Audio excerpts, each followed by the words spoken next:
One of the best point guards of all time, one of the greatest players to never make the NBA Finals, a player that could end their career in the top three of two different all time stat categories.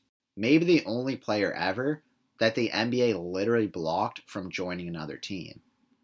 Chris Paul is an outstanding talent, the picture perfect image of a point guard, but he's been disrespected for far too long, and his respect is due.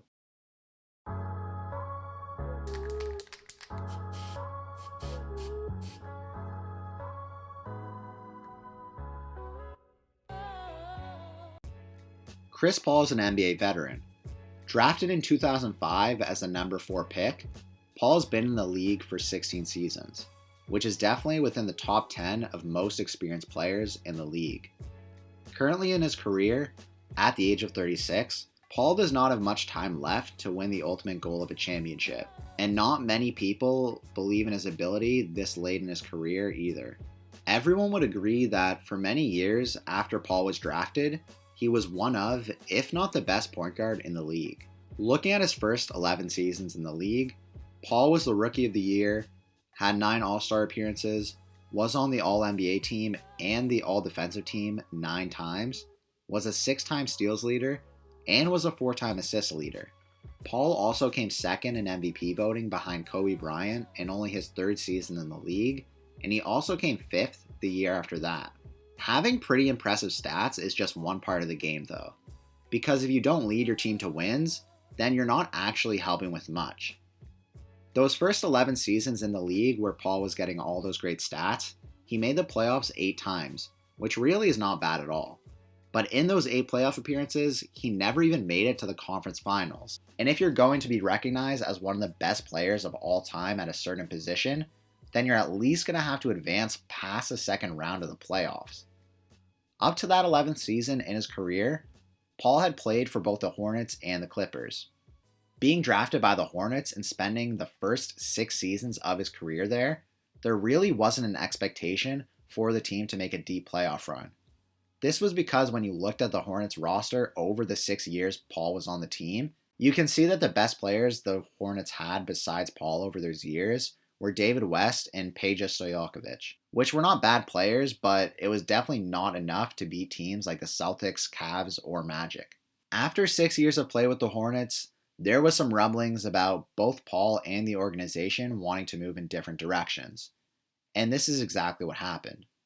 During the offseason, the Hornets traded Paul to the Los Angeles Clippers, who at the time had many young players with high potential, such as Blake Griffin, Eric Gordon, and DeAndre Jordan. This team was looking very dangerous, and had a legitimate chance at a deep playoff run and even a league championship if the team could get the chemistry going. The team was really good, having possibly the best point guard in the league and 2 of the highest flying big men in Blake Griffin and DeAndre Jordan. The team was given the nickname of Lob City. Over the next 6 years that Paul was with the Clippers, they had not lost over 31 games in a season. Yet they could never make it past the second round of the playoffs. So who was to blame for this? Was it Chris Paul? Over those 6 years with the Clippers, Paul came 3rd, 4th, 6th 2 different years, and 7th in MVP voting. So he was recognized as one of the most valuable players in the league. I'm not going to sit here and put all the blame on one player. That certainly would not be fair. Even though Paul did not make it past the second round 12 years into his career, the blame could fully not be placed on him. However, it was not a good look for one of the best players in the league. Since the Clippers didn't make a deep playoff run at that point, and things were just not working out, the team decided to move some players around. And the first big trade happened with the Rockets, as the Rockets sent Pat Beverly, Lou Williams, Montrezl Harrell, and Sam Dekker to the Clippers, along with a first-round pick in the 2018 draft in exchange for Chris Paul. Chris Paul was now going to be joining the Houston Rockets, a team that was carried by James Harden, who consistently was averaging nearly 30 points per game. This trade was kind of strange. I remember when I heard that Paul was going to be joining the Rockets, I was pretty shocked and didn't really think the pair would work out very well. James Harden is a guard that's extremely ball dominant and takes a lot of isolation plays. And Chris Paul is one of the greatest point guards of all time, and he also has the ball in his hands quite a bit. However, many critics, as well as myself, were quite wrong about what the Rockets became. Chris Paul and James Harden played great together. Harden won MVP that first year Chris Paul was there, and the Rockets also had a great supporting cast. This year looked like it was going to be Chris Paul's first conference finals. The Rockets finished the season with the best record in the league, having 6 more wins than the second best team, which meant that they were the number 1 seed in the West. Playing against the Minnesota Timberwolves in the first round, the Rockets easily won the series in 5 games. The team then played the Jazz, who they also beat in 5 games. And this meant that Chris Paul was going to his first ever conference finals. In the Western Conference Finals, the Rockets were going up against the Golden State Warriors, with an insane team of Kevin Durant, Klay Thompson, Steph Curry, and Draymond Green. The Warriors were the favorites to win the championship that year, and most people thought that the Warriors were going to win that series. However, after 5 games, the Rockets were up in the series 3-2. The Rockets had a legitimate chance to make it to the finals, and they had 2 closeout games to do it, but they would have to do it without Chris Paul. In the fourth quarter of Game 5, Chris Paul went down with a hamstring injury, and this would be detrimental to the Rockets' success. After a 29-point blowout loss in Game 6, the Rockets had one final chance in Game 7. In that game, the Rockets started off great, being up 9 at the half, and then, in the craziest, most unexpected thing to ever happen, the Rockets missed 27 straight three-pointers in a row and ended up losing the game by 9 points. The box score looked terrible, and it was an extremely disappointing loss for the Rockets, and really the whole league and its fans, because most people were hoping for the Warriors to lose.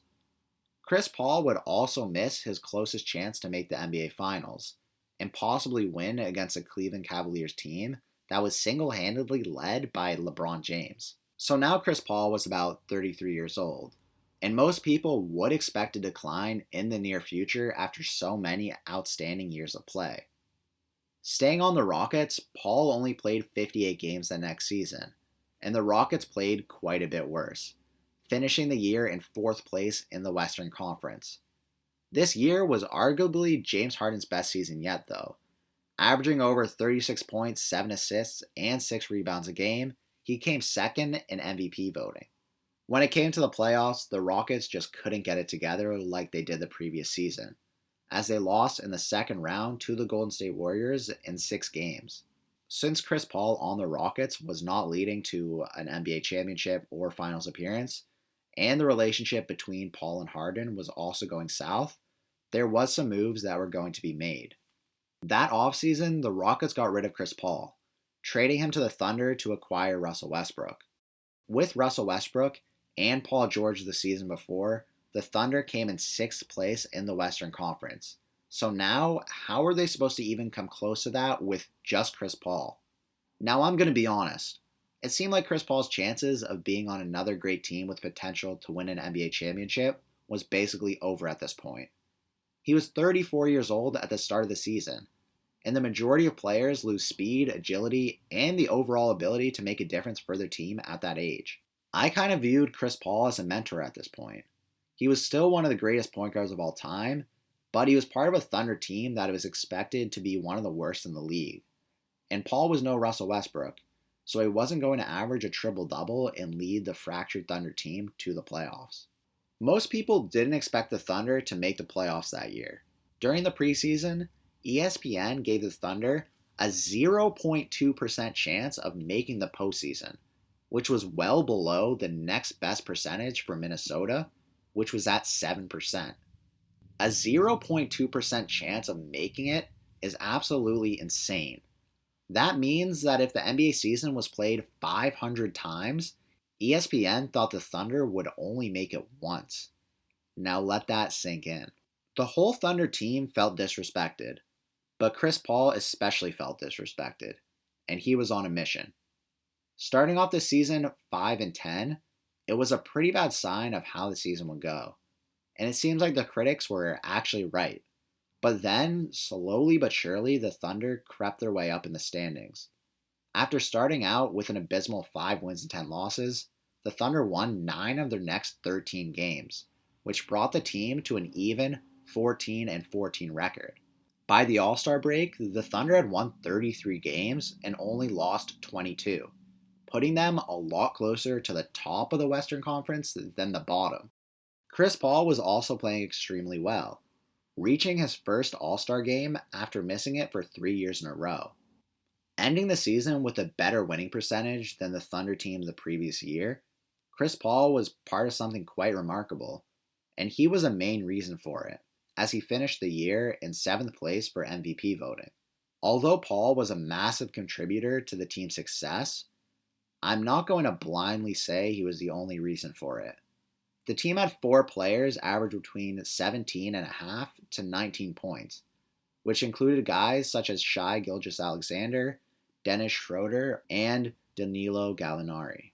Being the 5 seed and facing off against the Houston Rockets in the first round of the playoffs, the Thunder narrowly lost in 7 games, losing by 2 points in the final game. Even though the Thunder only made the first round, their season was certainly a successful one in many aspects, and it was a sign that something bright was to come with the Thunder in the future. But then for some reason, the Thunder got rid of Paul, trading him to the Phoenix Suns. The team also wasn't able to keep Schroeder or Gallinari, so they lost 3 of their 4 highest scorers.